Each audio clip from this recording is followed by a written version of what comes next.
जादुई हंस। एक समय की बात है, एक दूर दराज के छोटे से कस्बे में 3 भाइयों का एक परिवार रहता था। उनके नाम थे जैक, लियो और पीटर। सबसे बड़ा जैक एक बेकर था। वो पूरे प्रदेश में सबसे स्वादिष्ट ब्रेड और केक बेक कर सकता था और सब जगह से लोग उन्हें खरीदने के लिए आते। दूसरा भाई लियो एक टीचर था। वो बहुत होशियार था और जिन बच्चों को उसने पढ़ाया वो उससे बहुत प्रेम करते थे। पीटर सबसे छोटा था, पर उसमें कोई ऐसा हुनर नहीं था जो उसे असाधारण बनाता। वो एक दयालु और अच्छा इंसान था, पर वो अक्सर बहुत उदास महसूस करता था जब वो अपने भाइयों को काम करते हुए देखता। उसके भाई उससे बहुत नीच व्यवहार करते। वो हमेशा उसकी खिल्ली उड़ाते क्योंकि वो सोचते थे कि वे उससे ज्यादा महत्वपूर्ण हैं। उन्होंने कभी एक बार भी उस पर दया नहीं की। ओह, ये क्या है? ये सूप है भाई। मैंने इसे वैसे ही बनाया जैसे तुम्हें पसंद है। सूप? ये पानी वाली चीज आखिर सूप कैसे हो सकती है? और निश्चय ही मुझे ये बिल्कुल पसंद नहीं है। मेरी बेचारी अच्छी ब्रेड इस नमकीन प्याज के पेय की वजह से बर्बाद हो गई। ले जाओ इसे। सचमुच जैक इस जगह का सबसे बेहतरीन बेकर है। मैं एक शानदार शिक्षक हूँ, जैसा कि तुम जानते हो। खैर, असल में तुम कर ही क्या सकते हो? मैं कर सकता हूँ। देखो, तुम तो एक ढंग का सूप भी नहीं बना सकते। क्या तुम सचमुच मेरे भाई हो? मैं जा रहा हूँ पीटर, इस कबाड़े को तुरंत साफ करो। क्या? रुको, क्या होगा मेरे? ओह, इस सूप को तुम अकेले ही पी सकते हो, मेरे बेवकूफ बेकार भाई। बेचारे पीटर को बहुत ठेस लगी, पर वो बैठ गया और उसने कुछ नहीं कहा। अगले दिन पीटर जंगल में गया और वहाँ चुपचाप बैठ गया। वो उस जीवन के बारे में सोच रहा था जो वो जी रहा था और उसके भाई उससे बदतमीजी कर रहे थे। अब मैं क्या करूं? मेरे दोनों भाई अपने काम में सचमुच बहुत माहिर हैं। क्या मैं सचमुच किसी के लिए किसी काम का भी नहीं हूँ? तुम किस बात के बारे में बड़बड़ा रहे हो, मूर्ख नौजवान? ओह! बूढ़ा आदमी पीटर के पास आया और कराहते हुए धीरे धीरे उसके पास बैठ गया। इस छोटी सी उम्र में तुम किस बात के बारे में बड़बड़ा रहे हो? कोई खास बात नहीं है। मैं बस विचार कर रहा था। अगर तुम्हारी बात महत्वपूर्ण नहीं है तो फिर मेरी एक बात सुनो। मेरे पास बड़बड़ाने के लिए बहुत बातें हैं। ओह, जैसे क्या? जैसे वो बेकर जैक, कितना बकवास बेकर है। उसकी ब्रेड इतनी सख्त होती है और इतनी बू आती है, ऐसे लगता है मैं अपने पाँव सूंघ रहा हूँ। वो उसकी ब्रेड नहीं हो सकती। मैंने उस ब्रेड को चखा है जो वो बनाता है और वो बिल्कुल मीठे केक की तरह स्वादिष्ट होती हैं। ओह, खैर फिर दूसरा सुनो। वो वहाँ एक टीचर है जिससे मैंने कल बात की थी। मैंने सोचा था कि वो बुद्धिमान होगा, पर वो तो निरा बुद्धू निकला। मुझे उन बच्चों के लिए अफसोस है जिन्हें वो पढ़ाता है। क्या नाम है उसका? हाँ, नाम था लियो। लियो? मैंने सुना है वो यहाँ का सबसे उम्दा टीचर है। उसके विद्यार्थी उससे बहुत प्रेम करते हैं। मेरे ख्याल से जरूर तुम्हें कोई गलतफहमी हुई होगी। कैसी अजीब बात है। तुम्हारे भाई तुमसे इतना दुर्व्यवहार करते हैं और फिर भी तुम उनके बारे में कुछ भी बुरा नहीं बोलते। खैर रुको, वैसे तुम्हें ये कैसे पता कि वो मेरे भाई हैं? उसी क्षण वो बड़बड़ाता हुआ बूढ़ा तब्दील हो गया एक सुंदर सी परी में, जिसकी आवाज शीशे की तरह स्पष्ट थी। ओह, कौन हो तुम? मैं नेक दिलों की परी हूँ। मैंने तुम्हें कई बार देखा और देखा तुम कितने दयालु हो, खासकर उन पर जो तुम्हारा मजाक उड़ाते हैं। ओह, तो तुम पूरे समय ये जानती थी? खैर हाँ, मुझे पता था। पीटर, मुझे तुम्हारी मदद करने दो। संसार बहुत बड़ा है। अगर तुम यहाँ खुश नहीं हो तो तुम अपना घर क्यों नहीं छोड़ देती और अपने लिए कुछ और तलाशने की कोशिश करो। पर मैं कहाँ जाऊँगा और क्या करूँगा? ये मैं तुम्हें बताऊंगी। जब तुम अपनी यात्रा करोगे तो तुम देखोगे कि एक आदमी एक पेड़ के नीचे गहरी नींद में सो रहा है। उसके पास एक बहुत ही खूबसूरत हंस बंधा होगा जिसे तुम्हें खोलकर अपने साथ ले जाना होगा। मेरी यात्राओं के लिए एक बढ़िया साथी? ना केवल अच्छा पर एक जादुई साथी। जब कभी भी कोई इसे देखेगा वो इसके नर पंखों को छूना चाहेगा और जब वो ऐसा करेंगे तो चिल्लाओ, रुक जाओ नन्हे हंस, और वो इससे चिपक जाएंगे। इस तरह बहुत से लोग चिपक जाएंगे और उन सब को लेकर तुम्हें महल में जाना होगा। वहाँ तुम अपने भाग्य से मिलोगे। तुम मुझसे ऐसी अजीब चीजें करने को क्यों कह रही हो? तुम जान जाओगे जब समय आएगा। याद रखना वैसा ही करना जैसा मैंने तुम्हें बताया है। ओह, और जब तुम्हारा काम हो जाए तो हंस से कहना, उन्हें जाने दो हे सुंदर हंस, और हर कोई आजाद हो जाएगा। खैर, अलविदा प्यारे पीटर। परी ने अपनी जादुई छड़ी घुमाई और हवा में गायब हो गई। अब बहुत देर हो रही थी तो पीटर घर की ओर भागा, अपने भाइयों के वापस आने से पहले उनके लिए खाना बनाने। अगले दिन सुबह तड़के पीटर ने घर छोड़ दिया, इस बात का खास ध्यान रखते हुए कि उसके भाई न जाग जाएं। वो बहुत समय तक चलता रहा जब तक कि सूर्य उदय न हुआ।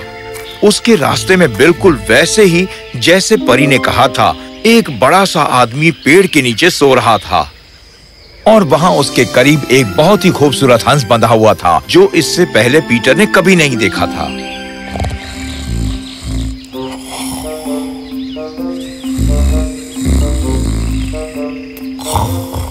हाँ, ये आदमी गहरी नींद में सो रहा है, हंस ले जाना आसान होगा।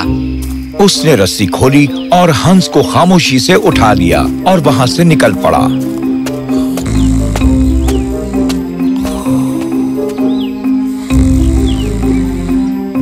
जल्दी वह राज्य में पहुंचा।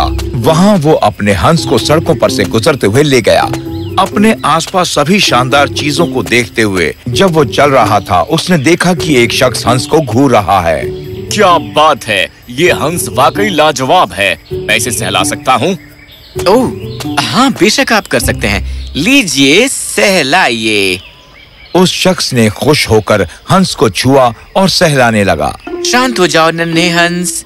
और फौरन ही वो शख्स हंस से चिपक गया।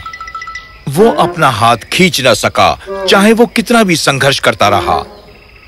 मैं इस हंस से चिपक क्यों गया हूँ? मैं अपने हाथ को नहीं छुड़ा पा रहा हूँ।